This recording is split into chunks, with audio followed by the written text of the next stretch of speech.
I can still remember being up at the cabin and waking up to the sound of sizzling bacon and eggs and the smell of my grandma's famous blueberry muffins, which I still love to this day. At the cabin, we'd go out back and wade through the creek, run through the woods, kill rattlesnakes, and hike to the cave. In the evening, we'd drink root beer or Coca-Cola from the glass bottles and sit on the deck watching the sun go down. I always loved being up at the cabin with my grandparents. My grandparents are part of what's called the greatest generation. I call it the generation of the good old days because it was the good old days of America, of American industrialism, of building real things like cars, trucks, clothes, and steel, not microwave junk and imports from China. It was the good old days of real American values like honesty, integrity, and hard work, not entitlement and laziness and corruption. It was when you did a deal and you sealed it with a handshake, and your word was your bond. And it was a wonderful time of classic muscle cars, of being able to leave your doors unlocked, relax on the porch with a lemonade, or play baseball in the sandlot.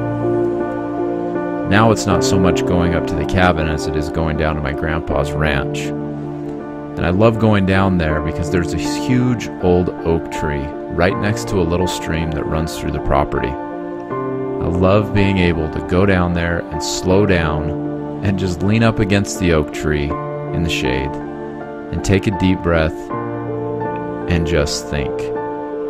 Now obviously not all of the good old days were good. After falling in love with the market, after lusting after the sexy promises of fast money on Wall Street, after getting burned in events like the Great Depression and dealing with World War II, the greatest generation figured out that they were going to take a cautious approach with their money. They weren't going to lose it again. They'd seen what happens when you risk your money and lose it.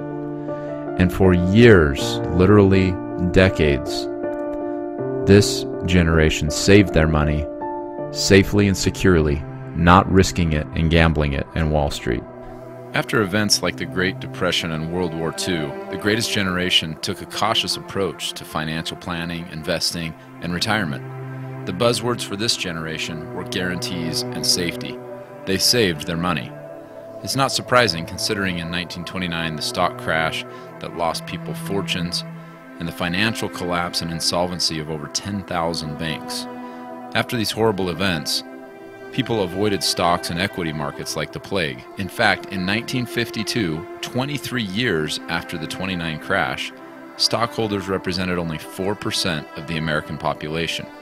And what's amazing is that in 1980, a full 50 years later, that number had only increased by 9%. Then the 401k was created, and from 1980, in just 18 short years, a full 52% of Americans were gambling their money in the market. You've probably heard the proverb, fools forget history and are doomed to repeat it.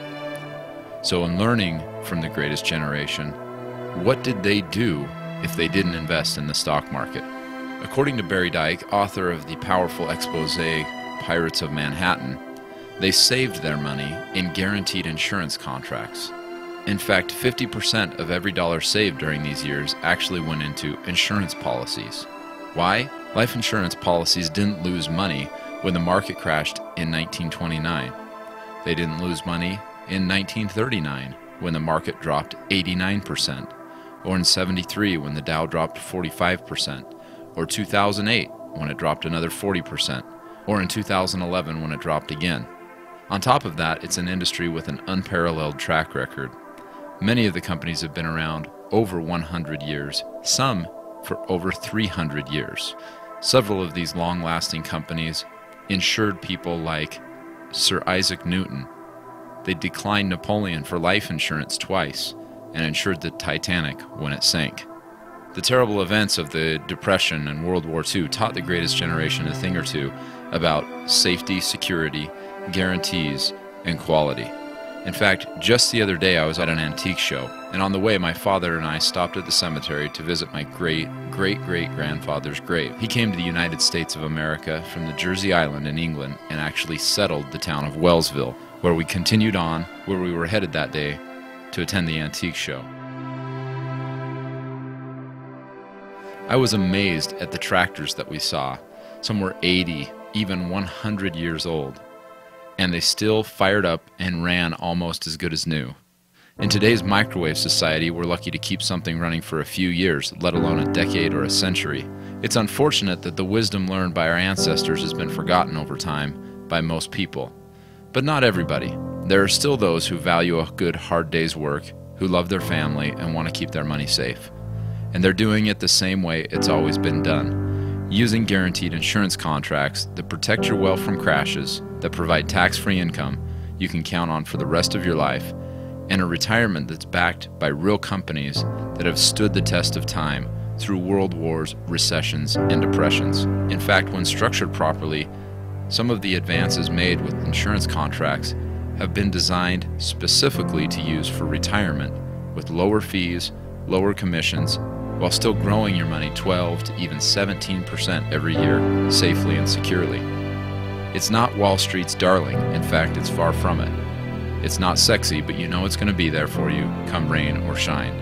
And if you want to learn more about protecting your wealth from crashes, taxes, and hyperinflation, you can actually request a personal analysis and a blueprint that will show you exactly how it can work for you with a qualified representative, completely free.